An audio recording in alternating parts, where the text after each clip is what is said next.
Hello student, good morning to all of you. So today's our topic is relative velocity, a very important concept. तो concept को understand करने के लिए simple सी बातें हैं जो मैं बता रही हूँ यहाँ पे कि रिलेटिव वेलोसिटी का एक्चुअल में मतलब क्या होता है। जैसे देखो, हम लोग ट्रैवल कर रहे हैं व्हीकल में, कार में ट्रैवल कर रहे हैं, बस में ट्रैवल कर रहे हैं, ट्रेन में ट्रैवल कर रहे हैं, ठीक है। हम लोग क्या ऑब्जर्व करते हैं? हम लोग अपनी सराउंडिंग ऑब्जर्व करते हैं। अब ऐसा तो है नहीं कि अगर बस है तो रोड पे सिर्फ एक ही बस चल रही होगी। There are number of vehicles, बहुत सारे व्हीकल्स हमारे साथ साथ चल रहे होते हैं। कुछ व्हीकल्स हमारे अपोजिट डायरेक्शन में चल रहे होते हैं, कुछ व्हीकल्स हमारे सेम डायरेक्शन में, जिस डायरेक्शन में हम लोग ट्रेवल कर रहे हैं उसी डायरेक्शन में ट्रेवल कर रहे होते हैं, ठीक है। तो कौन सा ऑब्जेक्ट किस ऑब्जेक्ट के रिस्पेक्ट में कितना चेंज हो रहा है, वो हम लोग कंसेप्ट पढ़ते हैं on the basis of relative velocity. जैसे कई हम लोग अगर ट्रैवल कर रहे हैं इन वन डायरेक्शन, तो जो स्टेशनरी बॉडीज है वो हमें अपीयर होती हैं कि वो बैकवर्ड डायरेक्शन में ट्रैवल कर रही है विद द सेम स्पीड। कई बॉडी जो सेम डायरेक्शन में जा रही हैं, जिस डायरेक्शन में हम लोग ट्रैवल कर रहे हैं उसी डायरेक्शन में जा रही हैं बट विद लेस स्पीड, ठीक है। तो हमें कंटिन्यूसली अपीयर होता है कि वो बॉडी ट्रेवल कर रही है इन बैकवर्ड डायरेक्शन, ठीक है। या फिर टू जो व्हीकल्स है वो पैरेलल सेम वेलोसिटी से ट्रेवल कर रहे हैं, तो हमें वो एक दूसरे के रिस्पेक्ट में क्या लगते हैं कि स्टेशनरी पोजीशन पे है, ठीक है। तो वो सारी चीजें हम लोग, वो सारी जो कॉन्सेप्ट्स हैं वो हम लोग एक्सप्लेन करते हैं on the basis of concept of this relative velocity. तो फर्स्ट ऑफ ऑल तो ये समझो कि रिलेटिव वेलोसिटी होता क्या है। जैसे सपोज करो we have two bodies, this is a road, हम लोग एक रोड कंसीडर कर रहे हैं। O is the initial point, आप रेफरेंस पॉइंट ले सकते हो इसको, ठीक है। Then two bodies are travelling through this road, that is A and B.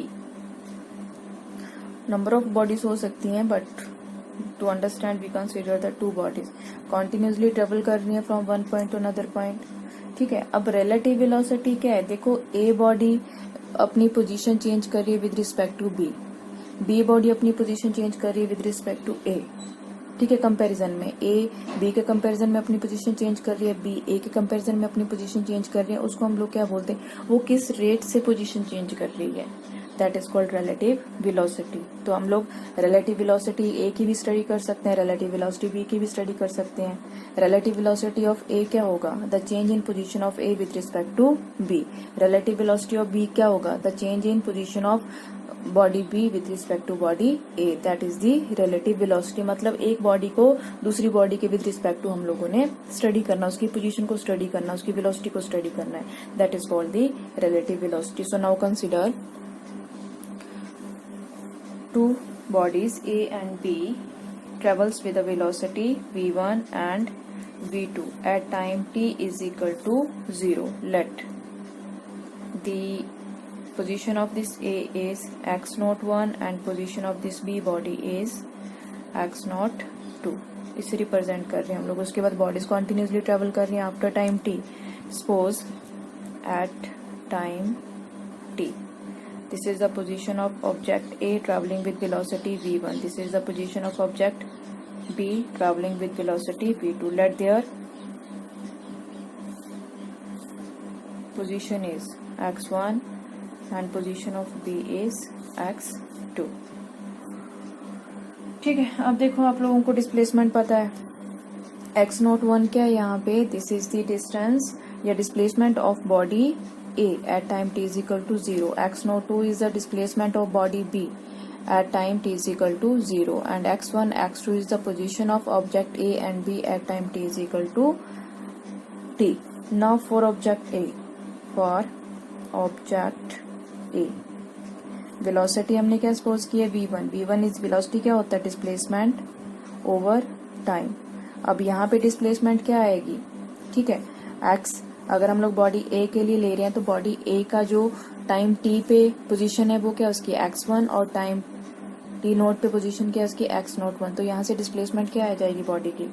x1 minus x01 divided by time t minus 0, that is x1 minus x01 over t, और v1 is equal to x minus x01 over t। This imply x minus x01 is equal to v1 t।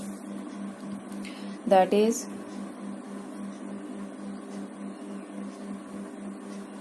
x is equal to x01 plus v1t, यहाँ पे आएगा x1. ठीक है, let this is equation number 1. Similarly for object b, v2 is equal to again displacement over time. So displacement यहाँ पे कितनी है, x2 minus x02 over t minus 0. ठीक है, क्योंकि सेकेंड बॉडी की पोजीशन डिफरेंट टाइम पे क्या है, x2 minus x2 and x02. तो अगर आप डिस्प्लेसमेंट फाइंड आउट करने, you have to minus this. So we get x2 minus x02 over 2, that is v2 is equal to x2 minus x02 over t. This imply x2 minus x02 is equal to v2t, that is x2 is equal to x02 plus v2t. This is equation number 2. Now in order to find the relative velocity, subtract equation 1 from equation 2.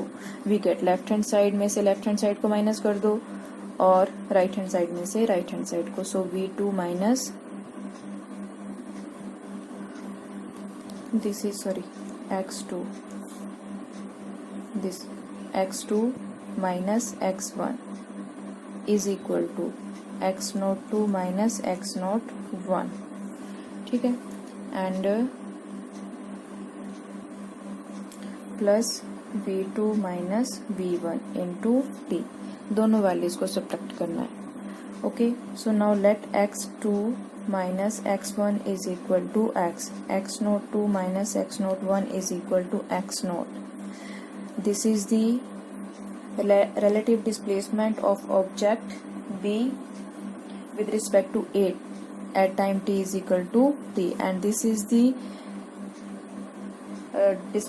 relative displacement of the body b with respect to a at time t is equal to 0.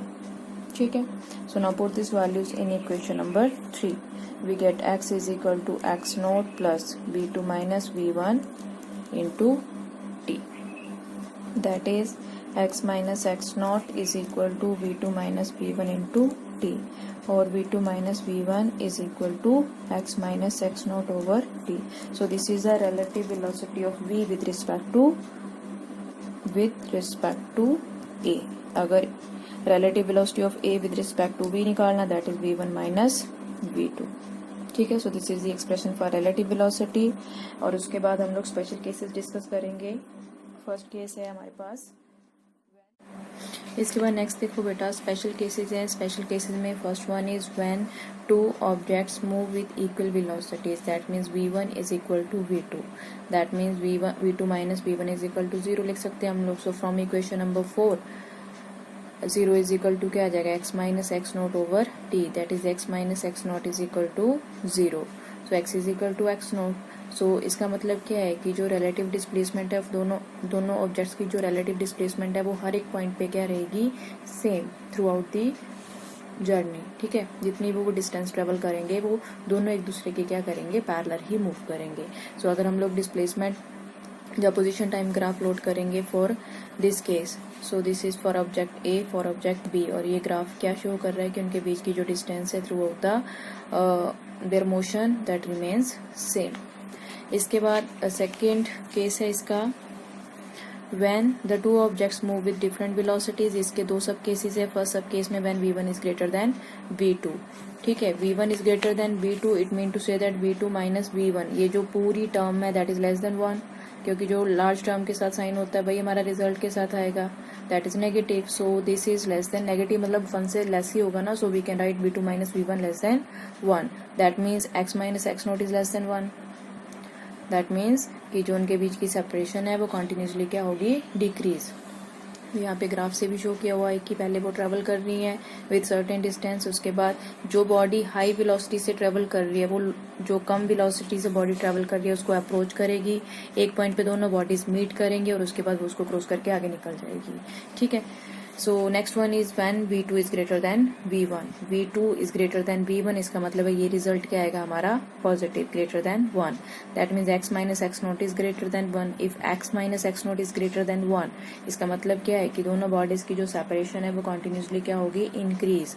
जैसे यहाँ पे graph में show किया हुआ है, इन दोनों के बीच की सेपरेशन कॉन्टिन्यूसली क्या हो रही है, increase. As the time increases separation is increases. इसका भी जैसे हम लोगों ने दो बॉडीज कंसीडर की है A and B. A body की वेलोसिटी कम है, बी वेलोसिटी की बॉडी क्या है, ज्यादा. तो इसकी वेलोसिटी तो ऑलरेडी कम है, इसकी वेलोसिटी ऑलरेडी ज्यादा है, तो ये कॉन्टिन्यूसली इसकी जो सेपरेशन है इन दोनों बॉडीज की वो कॉन्टिन्यूसली क्या होती जाएगी, इंक्रीज. ठीक है. और एक और केस है इसमें लास्ट वाला कि both the bodies are moving in opposite direction. एक पॉजिटिव एक्स एक्सिस की डायरेक्शन में ट्रैवल कर रही है, एक नेगेटिव एक्स एक्सिस की डायरेक्शन में ट्रैवल कर रही है. सो इस केस में हम लोगों ने माना है कि ए बॉडी मूव कर रही है अलोंग पॉजिटिव और बी बॉडी मूव कर रही है along negative x axis. So b1 positive आएगा, b2 क्या आएगा, negative. b1 is positive, b2 is negative. तो अगर रिजल्ट में वैल्यू पुट करेंगे v relative velocity of A with respect to v, then v is equal to v1 plus v2, क्योंकि sign के साथ इसकी वैल्यू हमने पुट करनी है. ओके. और अगर आपने relative velocity of b with respect to a calculate करना है तो उस फॉर्मूला में वैल्यू पुट कर देनी है, तो वहां से ये रिजल्ट आ जाएगा. So that was the concept of relative velocity.